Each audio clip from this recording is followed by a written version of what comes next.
দেখুন, এটা যেহেতু 5 বছর মানুষের সঙ্গে ছিলাম, মানুষের পাশে ছিলাম,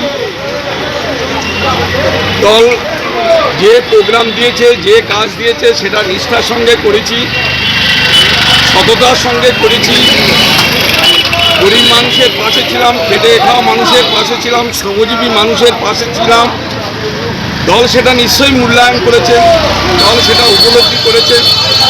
আজকে দক্ষিণ 24 পরগনায় প্রায় 12টা প্রার্থী পরিবর্তন হয়েছে, কিন্তু যারা মানুষের সঙ্গে ছিল, মানুষের পাশে থেকে কাজ করেছে, তাদের পরিবর্তন করেনি দল। আমি নিশ্চয়ই মানুষের পাশে থেকে কাজ করতে পেরেছি। দল আমাকে আবার দ্বিতীয়বারের জন্য প্রতিদ্বন্দ্বিতা করার জন্য তারা ঠিক করেছে। আমি আশা করি জয়ের ব্যাপারে আমি নিশ্চিত, এবং আগামী 5 বছর আমি মানুষের সঙ্গে থেকে, কর্মীদের পাশে থেকে, আমার সহকর্মীদের পাশে থেকে সঙ্গে নিয়ে আবার আমি কাজ করব, এই অঙ্গীকারটা আজকে নিলাম।